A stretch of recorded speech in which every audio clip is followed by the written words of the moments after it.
बिहारी हैं, किसी से डरते नहीं हैं। आप चुनाव आयोग रहिए या आप कोई और, आपने जो वोट ना देने का या हमारे गरीब भाई वोट ना दें, जो आपने षड्यंत्र रचा है ना, वो षड्यंत्र आपका कामयाब होने वाला है। क्या 25 दिन के अंदर सारे दस्तावेज सही हो जाएंगे? आपको चुनौती दे रही हूँ कि बिहार में आप गलत तरीके से चुनाव करवा के देख लीजिए। इस बार आपको बिहार की वो हर बेटी, हर बहू, हर माँ से आपको लड़ना होगा। इसके लिए आप 25 में बदलाव तय है। इसी बदलाव के डर की वजह से हमारे विपक्षी ने बहुत तरह की चीजें वो हथकंडे अपना रहे हैं, जिनमें से सबसे बड़ा हथकंडा है कि आप 25 दिन के अंदर अपने सारे दस्तावेज को आप ठीक कर लो। क्या यह संभव है? मैं सवाल पूछना चाहती हूँ, क्या यह संभव है? क्या 25 दिन के अंदर सारे दस्तावेज सही हो जाएंगे? सर जी, आप लोग जो खेल खेल रहे हैं ना कि बिहार में आकर के, तो आपको शायद पता नहीं है हम बिहारी हैं, किसी से डरते नहीं हैं। आप चुनाव आयोग रहिए या आप कोई और रहिए, आपने जो वोट ना देने का या हमारे गरीब भाई वोट ना दें, जो आपने षड्यंत्र रचा है ना, वो षड्यंत्र आपका कामयाब होने वाले नहीं है।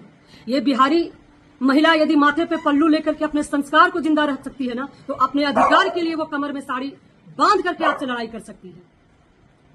और आप कहते हैं ना, आप लोग की जो सोच है ना कि गरीब लोगों को चुनाव देने के अधिकार, जो वोट देने का अधिकार है, वो आप छीनना चाहते हैं ना, ये कभी होने जाने वाला नहीं है।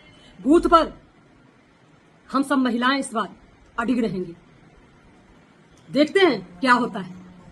सब खड़े हैं हम लोग। आपने गरीबों के अधिकार को छेड़ा है। आपने फिर से वही हिटलर शाही लेकर के आए हैं, जिस हिटलर शाही को बरसों पहले खत्म कर दिया गया था, और आज हमारे विपक्ष हिटलर शाही दिखा रहे हैं। और आप चुनाव आयोग, जिसको निष्पक्ष चुनाव करने की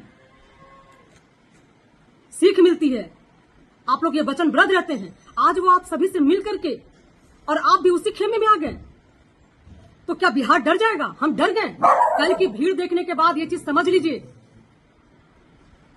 डरने वाले हम लोग नहीं हैं, बल्कि हम लोगों का जो एक गट फीलिंग होती है, जो हमारे अंदर की जो साहस होती है, वो तिगुना बढ़ गई है। मैं भी एक महिला हूं, मैं भी किसी की बेटी हूं, किसी की पत्नी हूं, किसी की बहू हूं। आज आपके समक्ष मैं आपको चुनौती दे रही हूं कि बिहार में आप गलत तरीके से चुनाव करवा के देख लीजिए। इस बार आपको बिहार की वो हर बेटी, हर बहू, हर मां से आपको लड़ना होगा। इसके लिए आप तैयार रहिए और सुनिए, हम लोग खंडित करते हैं आपके इन नीतियों को, जो नीतियां गरीब के साथ इतना बदसुकली किया जा रहा है। जो बाहर पलायन के लिए, वो बाहर गए हुए हैं, कमाने के लिए गए हैं, वो इतना जल्दी आकर के अपने दस्तावेजों को ठीक कर सकेंगे? आपने बहुत, ये गलत हो रही है। पूरा बिहार आपके इस नीति से नाखुश है। आप चाहे जिनके भी आड़ में चले जाएं, जिनके भी आड़ में जाकर के आप चाह लें कि ये काम आप करवा लेंगे, लेकिन मैं विश्वास दिलाती हूं आपको कि ये चीज बिहार कभी होने नहीं देगा। और बिहार में बैठी वो हर मां बेटी आपके मंसूबे को कभी कामयाब होने नहीं देगी। धन्यवाद।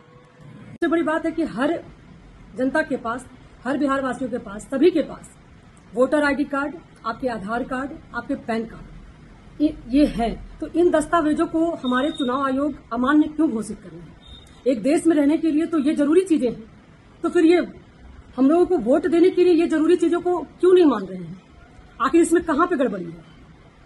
कहीं न कहीं उनकी सोच जो है, उनकी जो मंशा है, वो बहुत ज्यादा गलत है। वो गलत मनसे की वजह से ये चीज कर रहे हैं। और मैं ये पूछना चाह रही हूँ कि यदि ये दस्तावेज उनको सही करवाना ही था, नाम जुड़वाने और कटवाने की प्रक्रिया उनको सही करनी ही थी, तो फिर वो लोकसभा चुनाव के बाद क्यों नहीं किए? एक लंबा समय उन्होंने क्यों नहीं दिया? यदि एक टाइम ड्यूरेशन की बात हो रही है, तो फिर उन्होंने लोकसभा चुनाव जैसे ही खत्म हुआ था, वैसे ही जारी कर देते कि ये चीजें होनी है।